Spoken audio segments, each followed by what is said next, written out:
what? El Rey Tequila? El Rey Tequila, El Rey shot glasses. Oh, man, excellent. Box is the fucking shit. Just like those two. Hey, Mark. And we're back at the director's chair with Quentin Tarantino, Volume 2. Here we go. Percent. And action. You used your influence right away to champion forgotten filmmakers and films. You created a label called Rolling Thunder. What was the idea behind that? Well, Rolling Thunder was the fact, it's like I was going on the film festival circuit, so I was seeing all these different movies. And finally I said, Harvey, why don't you give me my own label with like a little tiny budget and just let me buy what I want to buy. And we can release it. It wasn't about money, it was just about doing it. And so the first movie that I chose was Wong Kar-wai's Chungking Express. It had been around for 5 years.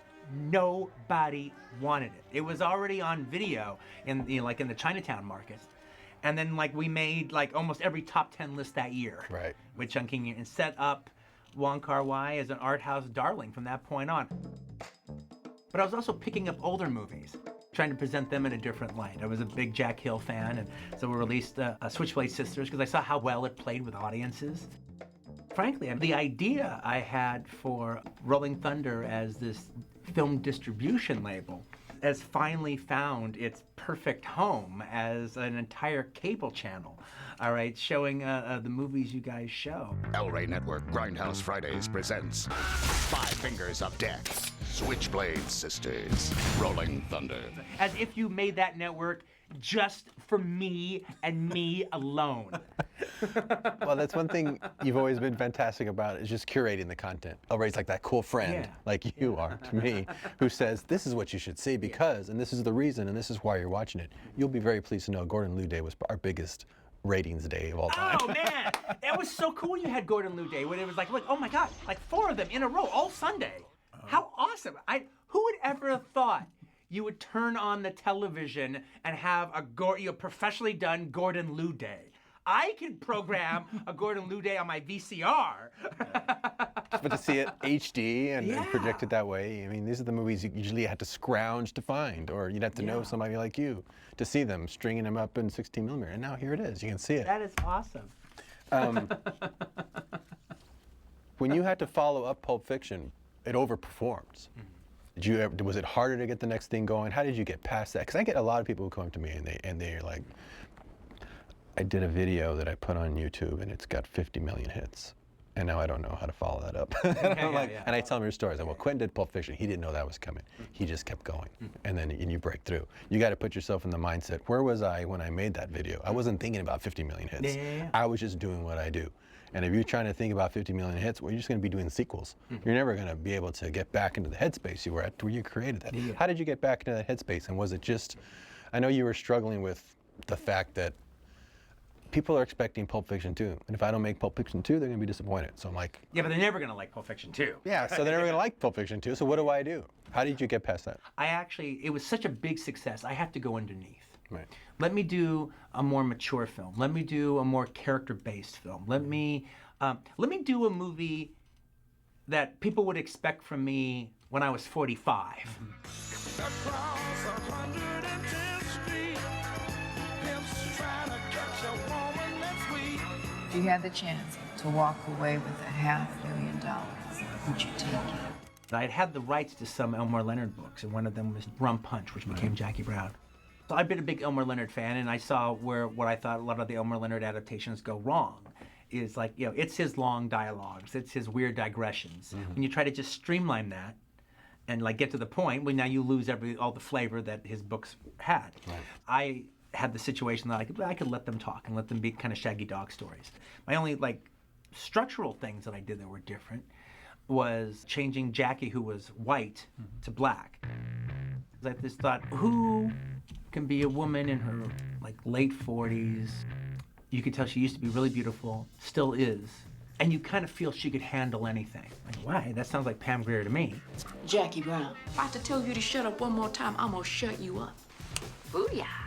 Once I came up with the idea of casting Pam Grier, then it's oh, this is almost like a Pam Grier movie, but a real Pam Grier movie, a realistic Pam Grier movie where she actually holds a job, as opposed to walking around with a sawed-off shotgun burning the ghetto down to the ground. And the big De Palma-esque thing I threw into it was the whole money switch. It wasn't how he wrote it, but it was how I saw it in my head. Let's see the money switch happen from beginning to end with each of them. First it's Jackie's, then it's Lewis and Melanie's, and then it's Max's. By the time you see all three of them, you put it all together. And those are just your instincts as a filmmaker, as a director. It literally was just how I saw it, how it would be a cool way to do it the first time I read it, and when I read it a second time, it presented itself again. I've got footage of you, on a panel from Toronto back in 1992, talking about that you were a writer-director, but mainly you think of yourself as a director who writes himself stuff to direct. But I don't want to write. I mean, I never consider myself a writer. I consider myself a director who writes stuff for himself to do. Do you still think of yourself that way? As proud as I am of my movies, I think writing has become more and more and more and more important to me. That first real flash of excitement is always when I'm writing something that should go this way, and then all of a sudden inspiration happens and it goes somewhere else, and I'm party to it. And I didn't expect it to happen. It just happens. Like, oh, wow, that's real talent. That's what happens. That's what real writers do. In the case of, like, say, Jackie Brown, and I have to be careful how I say this because I absolutely love Jackie Brown. It's one of my best movies. I think it's really, really terrific. And I have deep affection for it. Having said that, I don't think I was really put on earth to really adapt other people's novels. Not when you have so much material. Yeah, I think I was like, I was here to face the blank page and pull stuff out of me, find whatever story or genre I want to deal with and do just my own little version of it. But I was there to, start from nothing. Right. And then at the end have a finished movie, starting with that pen and that blank piece of paper. That is my progress. That is my journey. That's my Heart of Darkness. That's what I'm really here to do. The material you have sitting around this house when I walk around, the stuff you choose to throw out, most people would kill for, myself included. I find scraps of handwritten paper that I would go, what is this? Oh, it's an idea that's half-baked. And you start reading it and going, I could just Xerox this. I could make a whole series of films off these 3 pages. Remember Three Amigos when you're drinking the water? The other guys are starving. I'm like, I don't need that. In the desert like that, and the water's going in. That's what it feels like. Seeing those scenes tossed out, this is more where that came from. I have video of you from November 23rd, 1994, on the set of 4 Rooms. You took me into a little room. You go, can I read you part of this new script I'm writing called Kill Bill? And I sat down, I turned on my video camera. But which, by the way, that was like 8 years before I did Kill Bill. And you started reading me the opening sequence of that movie. This is still black. Yeah. We fade up. A wall covered in red blood and brains. The camera pans off the wall to a young man dressed in a tuxedo lying dead on the floor, blown apart by a shotgun blast. And a woman's voice comes in. That's Tim, Arthur's best friend. We move to a plump, dead young woman in a frilly pink dress, wedding bouquet in her dead hand. That's my best friend from work, Erica. Ooh. We move past a bloody, dead little boy. I don't know who that is. Some little kid, I guess. I don't remember him being there. Oh, shit. We move over and see a pretty young woman wearing a white wedding gown, 2 bullet holes in her body, and 1 in her head. And we slowly zoom into her dead-looking face. I laid in a coma for 5 years. When I woke, every emotion in me was dead. Every emotion, that is, except one. Desire. The desire for revenge. Then we dissolve, because we were going into her dead-looking face, we dissolve to a matching close-up of the young woman. Interior car moving, sunset. The young woman's behind the wheel of a big car, white wedding gown on. Outrageous orange and red sunset process shot playing in the back window. She's talking into the camera. Wow. Did you put her dress back on? Yeah. Going out for the kill. One man did all this to me. I've killed 18 men in the last week. Didn't feel a thing. Those 18 dead bodies were just 18 steps. Oh, wow. Steps I climbed to get to him. And to him is where I'm driving, because there's no one left worth killing except him. The him I'm talking about's name is Bill. And when I get to where I'm going, about 20 minutes from now, I'm gonna kill Bill. then the music, then the title song begins. I was like Mickey in Rocky 2. What are we waiting for? Yeah. Let's go start shooting right now. I'll help you. Let's start shooting now. We could have taken that and shot that. It would have been fantastic. Now the movie you did was even better, but that was still May 4th. 1999. It was 6:30 in the morning, so it was 4:30 your time. So it wasn't. You weren't up early. You're up late. Yeah. I was up all night editing, and the phone rang, and I knew it was you because nobody else would call in the middle of the night. I was about to call it, and you said, "I got something to read you. Could you listen?" That's the most thrilling call you could ever get. Is Quentin calling you up saying, "Can I read you something that I wrote?" And you read me the opening of what would become Inglourious Bastards, back 11, 12 years before you made it. Is that part of your process to read stuff out to people? I never knew how I was supposed to react. Was I supposed to get feedback, or I just enjoyed it so much? Is it just, do you do that a lot? Do you call a bunch of people to kind of hear it out loud for yourself? That's exactly it. I don't, frankly, the only feedback I want is, that's great. All right. That's all I get. You heard me laugh. That's my feedback. All right. But the truth of the matter is, I'm doing it for two reasons. One, I'm excited by it, so I want to share it. But the real reason I'm doing it is I could walk around my house and pace around and act it out forever, all right? And it won't help me any. Right. But if I read it to you, I'm hearing it through your ears, all right? And so then I hear the bad notes. Right. I hear where I'm losing you. I hear where I got you. I hear the laughs. But if I'm reading it to you, I don't need your feedback because I'm you now. You just heard it, yeah. And I'm hearing it through your ears. In 2001, you read me Kill Bill again, and you read me a new opening, a new way of seeing it. We not only see she is a bride, but she's 8 months pregnant. What's a new one? Interior wedding chapel day, overhead shot. We hear step, step, step, till a man we haven't seen yet enters the shot, right next to the fallen bride. He lowers down next to her on his haunches, holding a white handkerchief with the name Bill sewn in the corner, and begins tenderly wiping away the blood from the young bride's face. While still in her close-up, the bride speaks for the first time in the picture. She looks up at the man standing over her and says, "Bill, it's your baby." A beat after she says the word baby, we hear a bang, and the bride receives a bullet in the side of her head. Cut to black screen. The fourth film by Quentin Tarantino. How does that go about when you pick up the old version? Are you just at a different place, and so you just think of a new way to do it, or do you get don't seem to be precious about anything like that? As good as it is, you don't go, "Wow, it's so good." You have the confidence to say, "I'm going to completely start over."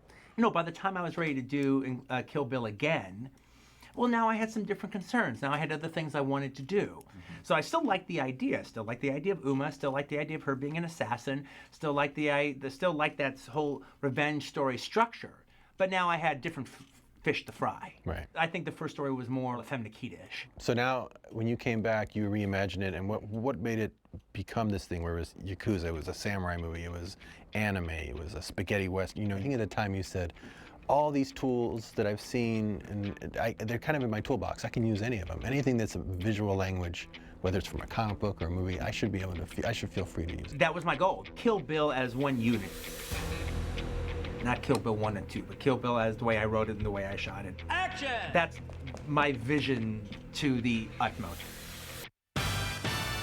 That is the full-on Quentin movie, the full-on artistic experience of what I'm trying to offer, like distilled to just completely cinematic form. That became the new reason to do it. Along with coming up with a killer vehicle for Uma, where I could present her as, I'm the grindhouse Joseph von Sternberg, and she's my samurai sword-wielding Marlene Dietrich. We actually kind of came up with the idea more or less together in a bar in Santa Monica called the Daily Pint, playing shuffleboard. I come well, you're an assassin, and you're fighting these guys, and there's a kill list, and each one of these guys represents almost a different genre in cinema. So when you go there, it's the kung fu movie, and this one's the blaxploitation movie, and this one's maybe a redneck movie. It's strange being your friend. fun sometimes because you get to know you just as the person that you are. You love cinema. You're a very loyal friend. You're just the coolest guy on the earth. It's almost like knowing Clark Kent. And then you go a movie like that and you realize, oh, I forget he's Superman also. I forget he can do that too. Because you only make a movie every 2 or 3 years. And when you do it, and I turned to you during the premiere, I said, how the fuck did you do this? I have no idea how you did this. And you just went, well, come on, you know how I did it. It's like, no, I have no idea how you did. I think it's probably during the House of Blue Leaves sequence. That was me throwing my hat into the action filmmaking ring in a big way. I'm a big fan of action directors, and the first time I do it, I don't want to be a piker. I want to be as good as them.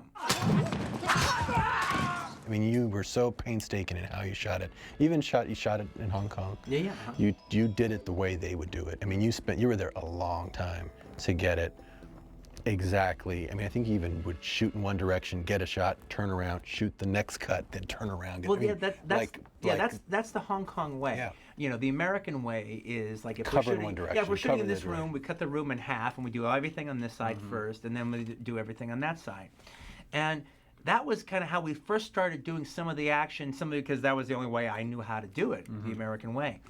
That's not really their way because you have to hold so much stuff in your head. You can't be organic. Right. And no one can ever keep all that stuff in their head or to make all the editing work. So what you do is like you're having a big old Jackie Chan fight where he's taking on everybody in the tea house. You break everything down to 2, 3, or 4 fight moves. The doubles kind of just do it a bunch of times for you. And you kind of watch it from every kind of different angles, and then I make my choice. I go, okay, so I'm thinking about we get a camera here, and maybe get one over his shoulder here, and maybe one over here, and then maybe another one. And then I go to Bob Richardson, the cameraman, and say, so what do you think, Bob? And he goes, oh, I think that sounds good. Maybe one over here. Okay, yeah, cool. Then I go to Yuan Wu Ping, the fight choreographer. What do you think? Oh, I like it. Maybe, one there. Yeah, great. Now, we wouldn't put them all right there at the time. I was very specific about we weren't going to use 2 cameras. We would just do 1 camera. And so we would just kind of move them around, get all that. But what you also do is, say you've done 4 moves. That last move you did, that 4th move, well, that becomes the first move of the next 3 or 4. So you can always cut it. Then also, because you're fighting in order, anything that happens to the costumes is fine. Right. Because it's happening on camera, continuity. and it's right there. Completely works in continuity. And also, you can change your mind about the fight. You know, you can like, we're on this class 4 too much. I'm getting sick of this place. All right, let's go fight in that hallway. You're not trying to predict anything that's going to happen on the other side of the room 4 days from now or a week from now. Everything is kind of working because she's leaving a trail of death and destruction behind her, but it's all right there. Right. We just keep adding to it. Composed a score for you for $1. I felt like my girlfriend had just broken up with me, but my girlfriend was the planet Earth. Here we go. Percent.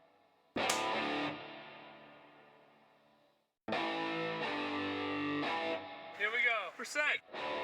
And action. Kill Bill 2. I got to work on your crew for a bit. I composed a score for you for $1. Yeah. If you can ever work for Quentin for $1, take that opportunity. It will be a wealth of experience. You helped us out tremendously. You know, he doesn't like doing the score thing. If I offer him to do it, he's just gonna say no.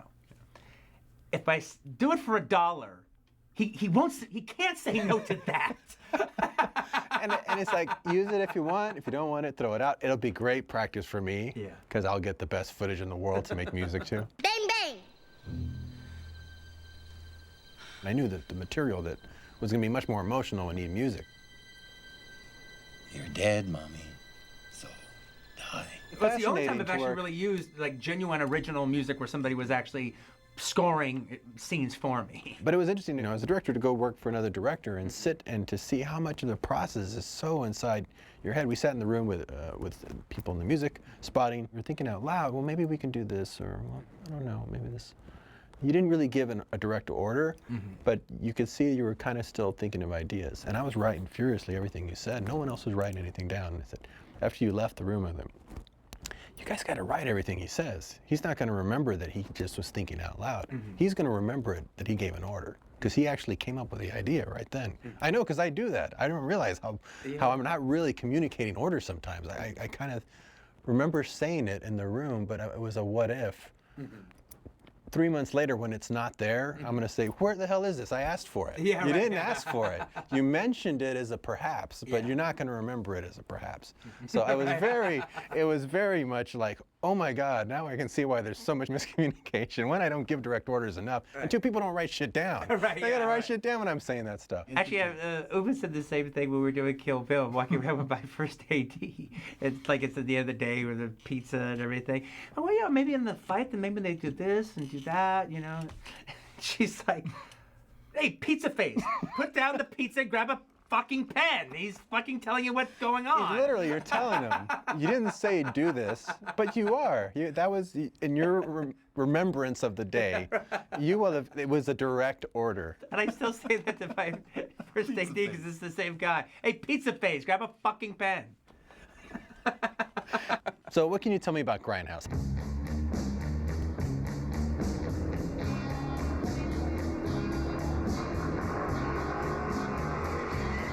Death Proof was a really thrilling experience. Ladies, that was fun. I love having my little director of photography membership card. Yeah, that's really cool. I don't think I could really do it on any other movie that wouldn't have kind of the Grindhouse label. The photography wasn't bad, but it didn't have to be good, Right. I mean, per se. You just had to do it. I used the sun. I shot in the sun. I had as many sun flares as possible. Right. Your composition is so fantastic, though. How did you come up with your sense of center punching things and using your aspect ratio? The way you frame is very. I remember actually trying to do Quentin framing when we did Dust Till Dawn. Yeah. There's a scene in the hotel room when. Yeah, and shot through the door. So shot like through there's the frames inside of frames and everything. And you came over and you said, "That's a really interesting shot." And I go, well, "I'm trying to shoot like you. I would never have thought to ever shoot this way, but I'm realizing." This is probably how Quentin would shoot it, because it's kind of written and it's kind of to be very voyeuristic. The more Quentin-esque sequences in the film. Yeah, very much. How did you come up with your own visual style? Being somebody who wasn't a photographer. Well, I wasn't a photographer, but I loved even movies, a still photographer. and I loved shots in movies, and I love the visual quality of the films. I mean, I've never seen your shots in any other movies. Yeah, your shots are very unique to you. Well, I see the movie in my mind. Before I make the movie, I've watched the movie. I've got a genuine vision. I have a vision for the film, and I'm doing that vision. That's how I see it. I don't even think that I do anything that special. It's just literally the way I see it. Just how you see it, yeah. But it made me appreciate a great artist like Bob Richardson a lot more than I did before.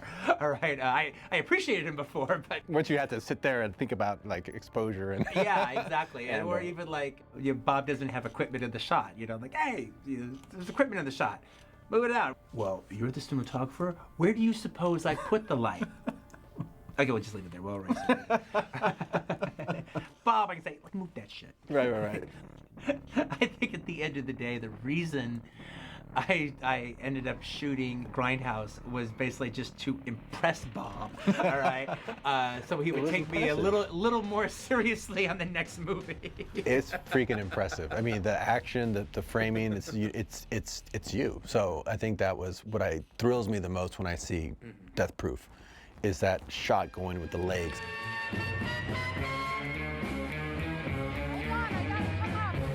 A huge title. Director of photography, Quentin Tarantino. I'm just like very proud of that. No, to convince you to do that. Well, I never would have had the guts to do that without your faith in me. And you're like, oh, yeah, you'll get through it. You'll be a little nervous at the beginning, but you'll get through it. I love that. Since I remember the audience we saw that with, that first Friday night audience, it's probably the best screening we've ever been to, because it was the experience we always wanted. That screening was amazing. Yeah. It was the Grauman's Chinese Theater, filled up, sold out. The one time that happened that weekend, all right? It was sold First show, out. they stood in line. Yeah, everybody hooting and hollering. We got a standing ovation for the freeze frame at the end with the girls. Yeah. We had a good Friday, actually, frankly, to tell you the truth. Yeah. Not just in that theater. The whole weekend was a good Friday. And that was the extent of the audience. They showed up, that was it. They showed up, and that was it. But I don't want anyone to get me wrong. I couldn't be prouder of Grindhouse. I couldn't be prouder of both of our films. But it was like the first one I'd had that was a flop. it didn't shake me as far as my feelings for the movie. It did shake me to think that I might never have a hit again. Right. Because actually, when you have a big flop, you almost can't ever imagine having a hit again. They'll never show up again. Right. They got burned once, they're not going to come back. You know, frankly, we were also a little cocky. We had gotten used to going off into uncharted territory with you with Sin City and me with Kill Bill and hacking our way through and people following us. And we kind of thought they would follow us anywhere. And no, they won't follow you everywhere. Right. There's got to, we needed to give them a little bit more of a reason, a little bit more of an understanding. All good. But I felt like my girlfriend had just broken up with me, but my girlfriend was the planet Earth. What's your measure of success? Because when you have an idea, like for me, that could have easily been Sin City. When I made Sin City, I thought, okay, no one's going to get this. It's going to go in the theater. It's black and white. It's an anthology. It's all voiceover. No one's going to get it. They'll get it on video. But that's fine. I just wanted to make it so badly. And was surprised, actually, that people caught on. I thought they would just think it just looked weird. But I have to say, I get a big, giant kick out of the fact that, okay, we do Grindhouse. Movie comes out, it doesn't do so well. And you wouldn't hear of it, man. You move right, okay, you know, like, I'm doubling down, I'm tripling down, I'm quadrupling down. Machete kills. El Rey, motherfuckers, El Rey. I can't get away from it fast enough. Okay, well, you know, that Inglourious Basterds, I couldn't find an end to it. I'm finding an end to it. People thought I was going through writer's block. You know, I was going through the opposite. I couldn't stop writing. Here we go. Percent.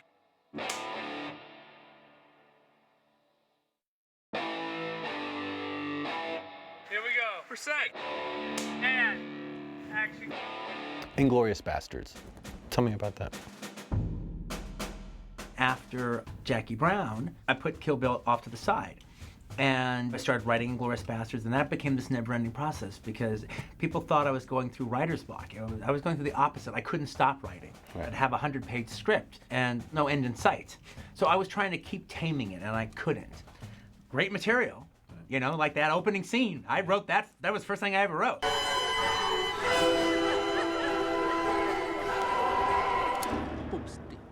My idea at the time, because it was just so big and so unwieldy, was to do it as a miniseries. And that really was what I was planning on doing.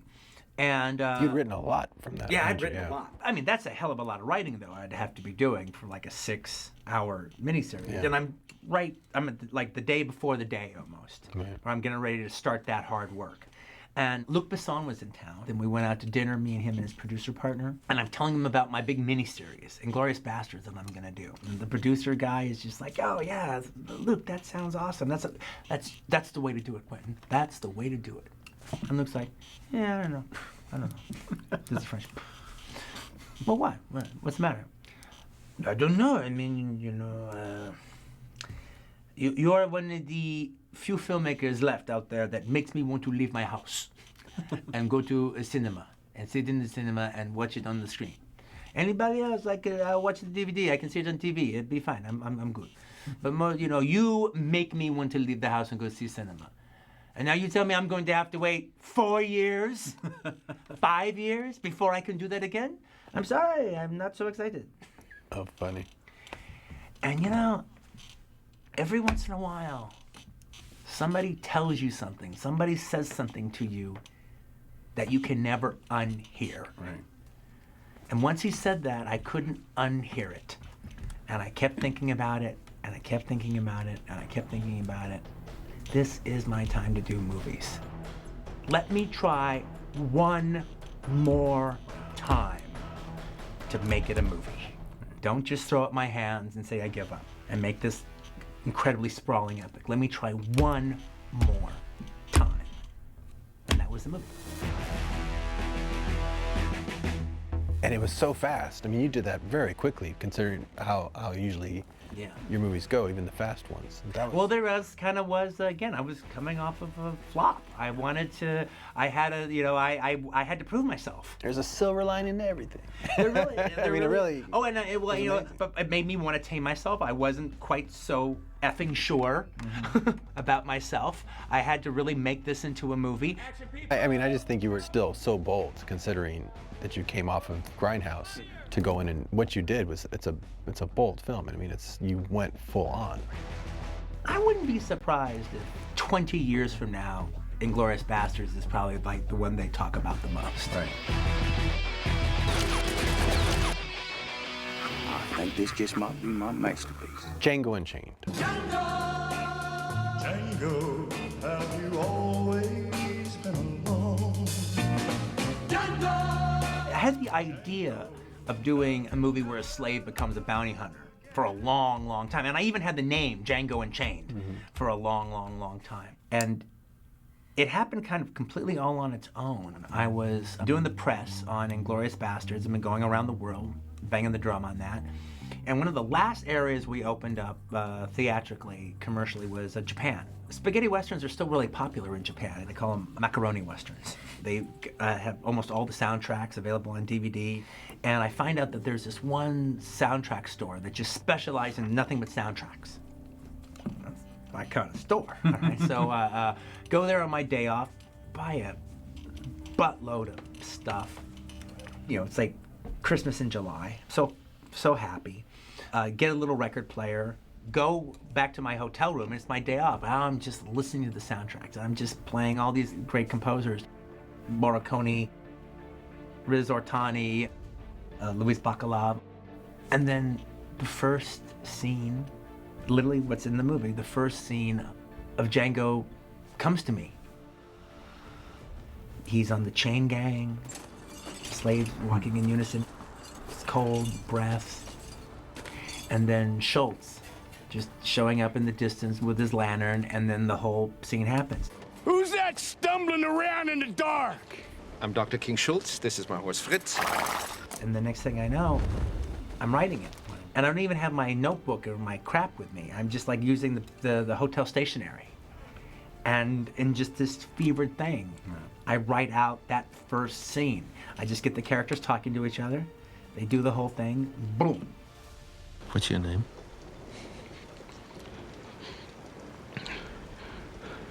Django. Then you're exactly the one I'm looking for. Felt like it was like, you know, similar to the Inglourious Basterds scene. Well, now I've got to do it. Yeah. This is a great way to open a movie. When did it start that you would use scores from other movies? Here we go. For sec.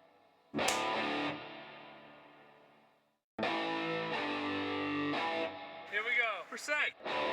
And action. So for music, when did it start that you would use scores from other movies? It all started on Jackie Brown.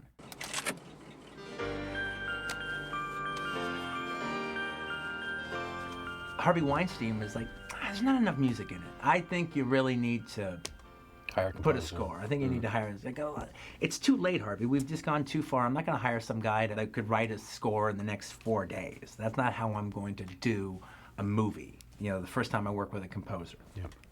And he goes, well, isn't there some old movie that you like that you could just like use the score that already exists? I guess I could do that. I mean, that's not such a dumb idea. Can I do that? Well, yeah, I guess if I license it, I can do anything I want. Well, that's a whole different proposition because that's now I'm not waiting for some guy to show up and, you know, and Hope you like it. deliver me the soul of my movie, and I better like it. That's just like me using the other songs. I just choosing. Well, so happens I had Roy Ayers' soundtrack to Coffee. I had that record. And, you know, it was a nice symbiotic relationship with the whole Pam Grier connection. So I just used the Coffee score all throughout the movie. Just if he didn't write it, I didn't use it. And it worked out really good. You know, when you know the music beforehand, you're going to use. It's not an afterthought. You're like orchestrating. Yeah, you can orchestrate the shots and the cutting so they really go hand in hand. I remember I was using Street Life. You know, that song Street Life when Jackie Brown comes into the thing. Well, I know I'm using Street Life, so I could actually set the shots up so I know, okay, when the cymbals do this, this is going to happen. And then she walks out of frame, and we're going to pick her up as the drums do this. When you know on the day this piece of music you're using, you can get even more clever with it. Yeah, because you've almost like pre-scoring the movie. I thought, well, I don't see any reason to change. I like doing it this way. When I heard your use of Zamfir and the pan flute. Yeah.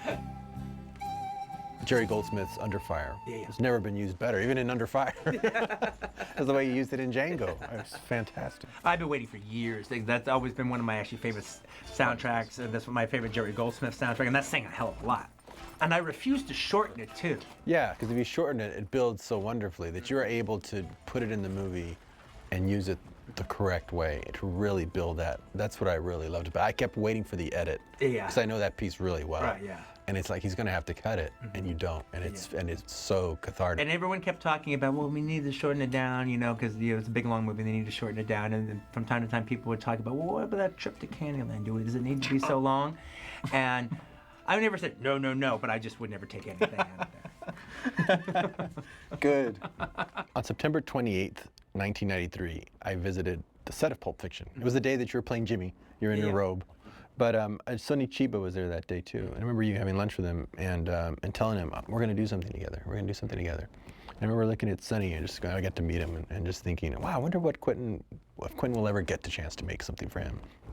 He weren't paying him lip service. He worked with him later and made him a great part in Kill Bill.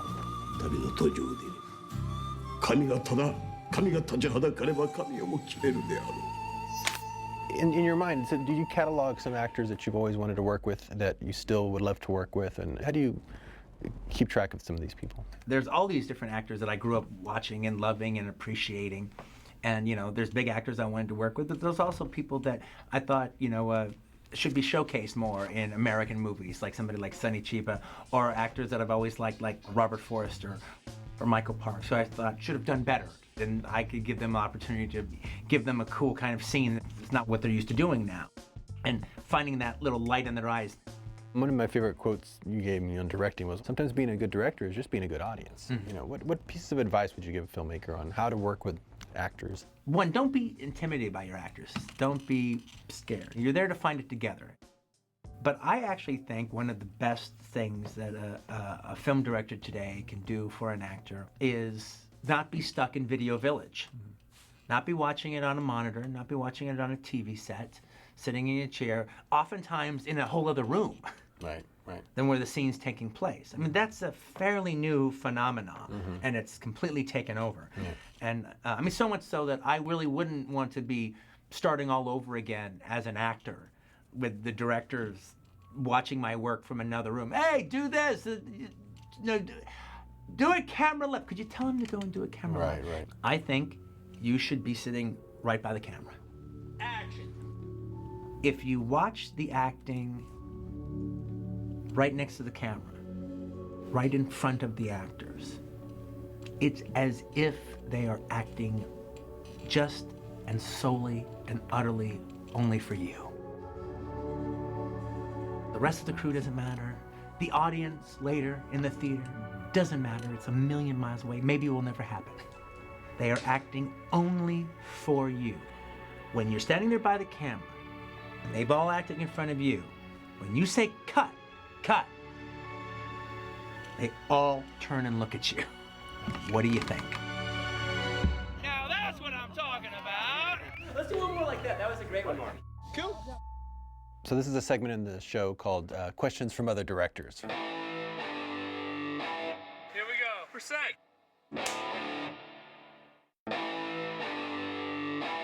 Here we go. For sec. And action.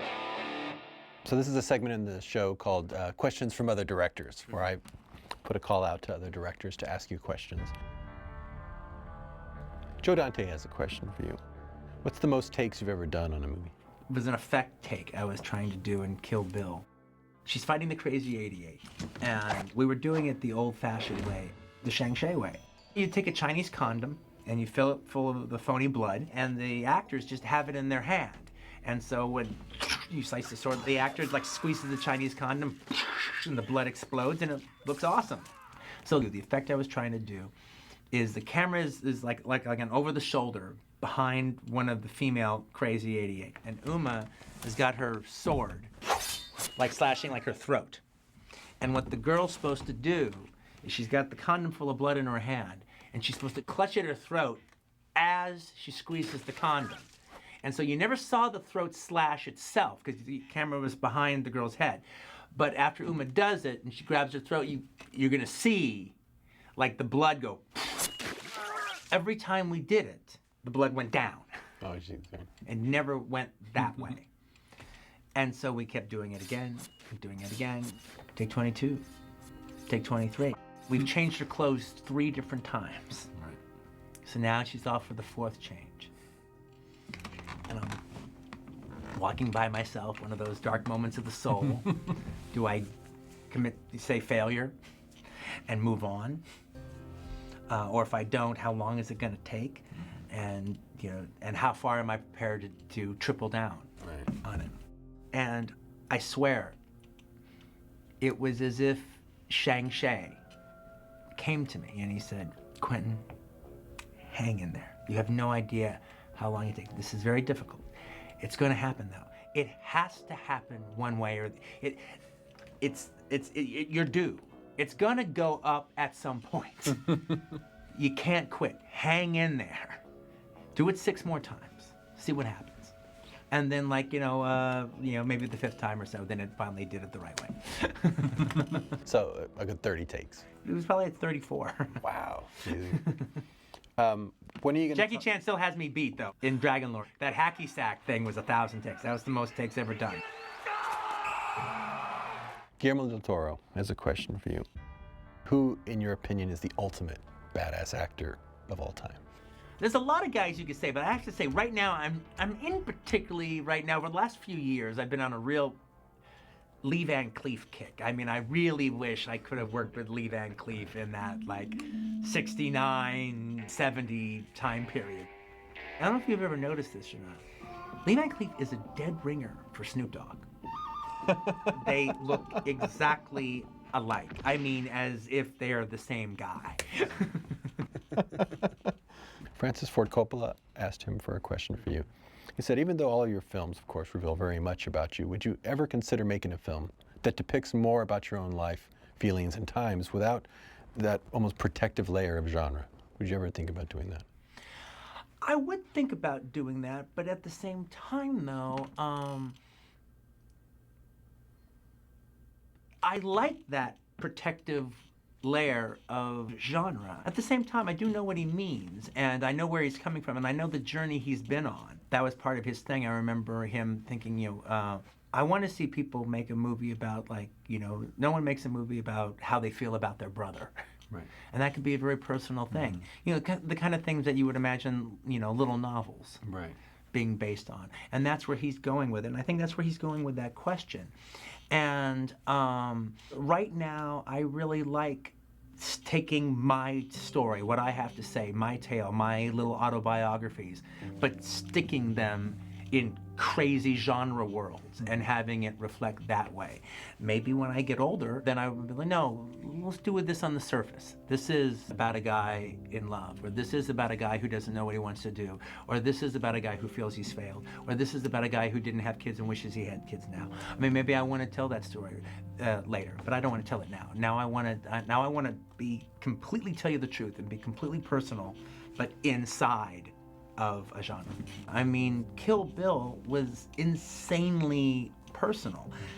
I don't necessarily want you to know why it's so damn personal and why it was ripped from my heart and my soul. I want to create a little subterfuge, all right? So, it's not just the story of a Quentin Tarantino filmmaker and this is what's happening in his life, all right? So I bury it inside of a bunch of other stuff. But it's still all very real, and it's still coming from me. But there's another question that's sort of like that. That's well, when are you ever going to do a comedy? What the hell are you talking about? All my movies are really funny. I'll put my comedies against anybody's out there, laugh for laugh. Yeah, but but when are you going to just do a full-bore, straight-up comedy? You mean like Pulp Fiction? Which belongs in the comedy section. I mean, there's not really a dramatic moment in Pulp Fiction. Bring out the gimp. They're a little dramatic, but they're more outrageous. And I still think they're funny anyway. I think people, when they talk about comedy, they have a very narrow view of comedy. And I'm trying to expand that view. This is what you get for fucking around, Yakuzas! Go home to your mother! But then you get somebody saying, okay, I guess what we're trying to say is, Would you ever do a comedy without violence? Got you flinching. You mean like the Three Stooges? All right? Because slapstick is violence. All right? Well, no, okay, more social commentary. Django isn't a slave. Django is a free man, you understand? You want I should treat him like white folks? No. Okay, would you ever do like a Billy Wilder like comedy? Billy Wilder, you mean like Some Like It Hot, which has 2 different machine gun massacres in it? Violence doesn't make it any less funny. Maybe in somebody else's hands it does, but not for me. Peter Bogdanovich, one of my all-time favorite filmmakers, has a question for you. Who has been the greatest influence in your work? You know, at the end of the day, I think the one artist that I think is the most influential to me as in my work has got to be Sergio Leone. That kind of half-assed operatic quality that he brought, and the way the music takes over and kind of set pieces, directing via set piece a lot of times. I think he is the filmmaker that you can spot the most in my work.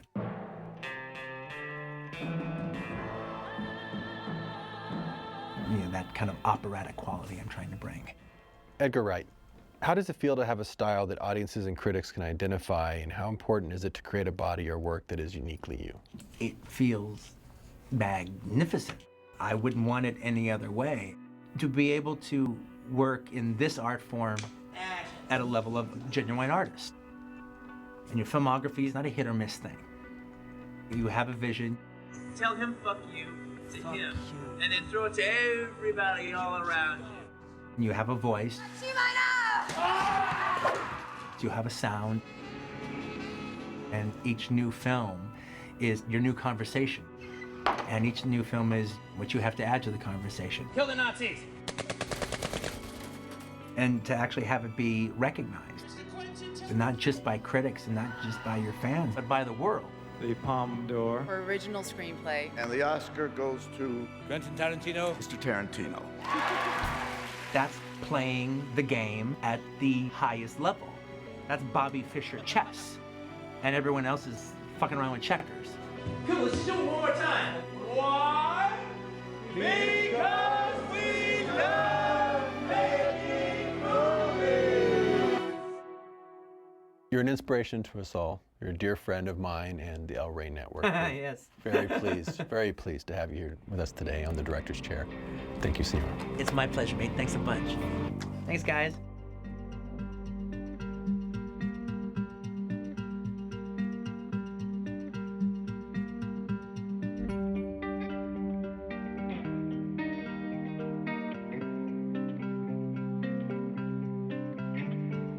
Wow.